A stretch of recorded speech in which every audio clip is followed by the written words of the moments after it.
This is Jackie Tracy, and this is Renee Greenlee. on May 12th, 2021, and we are recording in the Marion, Iowa City Hall. Speaker, can you please introduce yourself? My name's Kylie. I'm a senior at Linn-Mar High School. Would you like to publicly be referred to by your first name or your first and last name? First name. We may either take a photo of you, or have a photo of you accompanying the transcript and recording on our website. Yes. We are planning a Readers Theater event with the Giving Tree for August 10th. Would you be willing to potentially have your interview performed? Yes.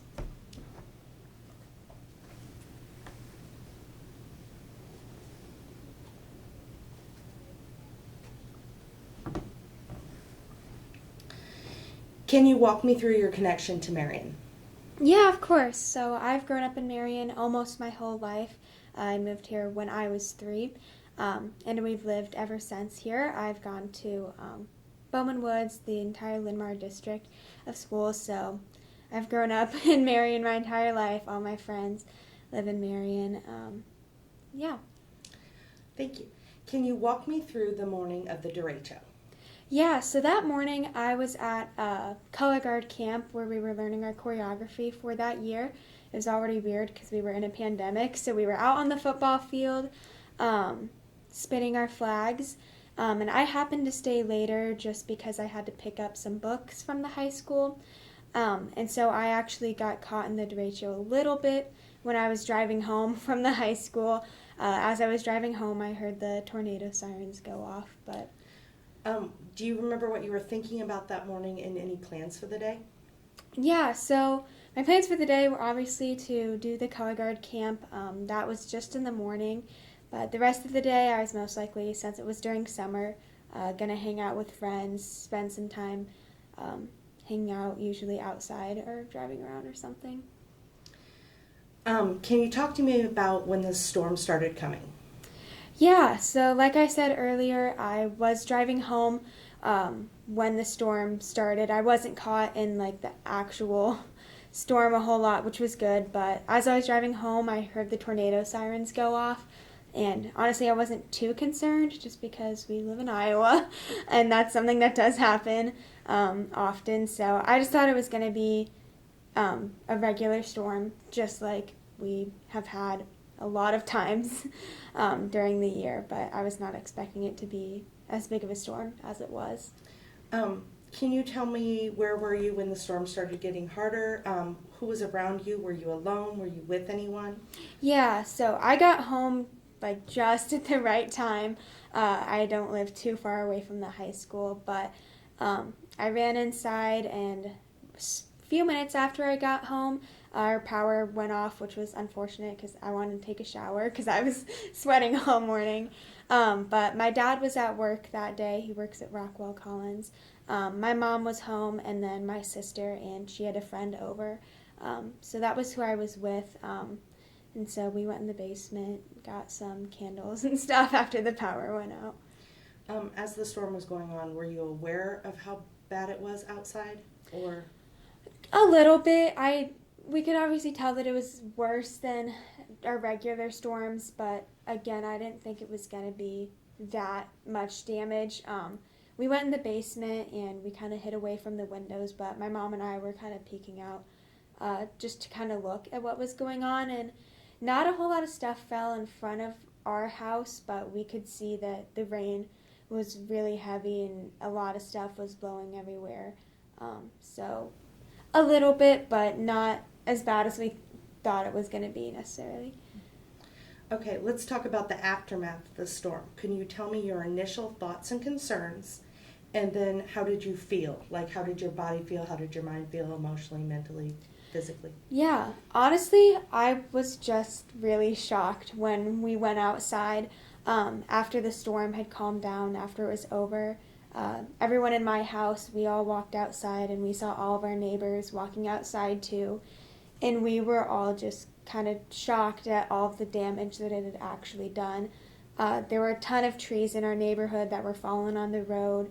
A few of our neighbors had trees go into their houses, so we were trying to help them get water out of their house or anything we needed to. But we were honestly just really shocked at the damage that it had, and it was just nothing like we had expected that morning. We saw there was a storm on the forecast, but nothing, that damage was not what we expected at all. And it just felt really weird mentally and emotionally, and honestly physically too. It looked like there had just been an apocalypse or something that had happened in our neighborhood. It didn't look like just a regular storm. You had mentioned that there were trees on some houses around you. Were your roads accessible, or could you come and go? Yeah, we live on a corner, so 4 streets. Most of the roads were really blocked. We were worried about my dad being able to get home from work, but there was one tree that was completely covering one of the roads, and a lot of our neighbors helped to kind of move that a little bit so that people could get through. And there were a ton of huge branches, leaves, debris. There were trash cans blown everywhere, trampolines, yard toys. So not really, no. How has it been post Derecho?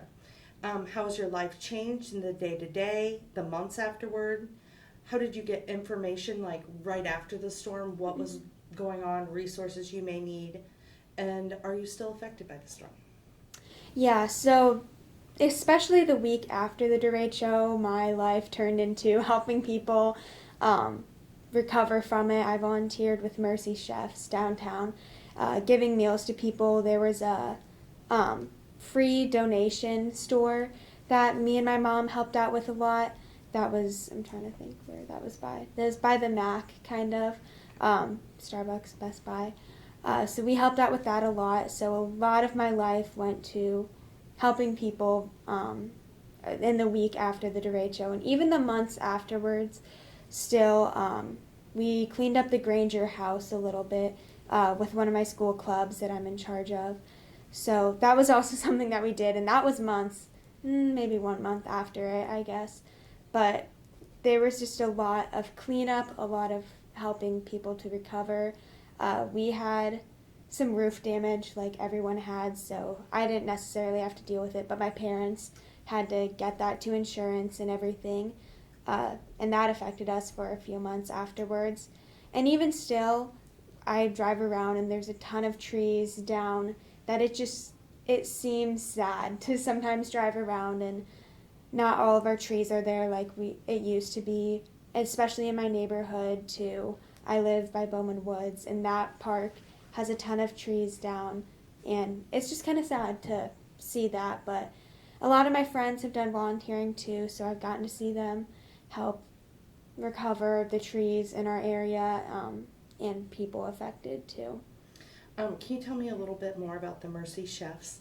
Mm-hmm. What did that program offer? Yeah, so it's not a program that we have here locally, but they're a national organization, I want to say. It might be international. But they go around to different places that have a natural disaster or some type of event that people need help with. So they were here. We had a station set up downtown. I'm trying to think. I believe it was at a church downtown. And every single day they would serve lunch and dinner, and they were all hot meals. They had these trucks that came in, and a ton of volunteers. I met someone from Pennsylvania. People from all over the country came to help, which was really cool to see. But I spent a ton of hours there every single day. I remember I cut onions for 3 hours straight one day, which was not the most fun.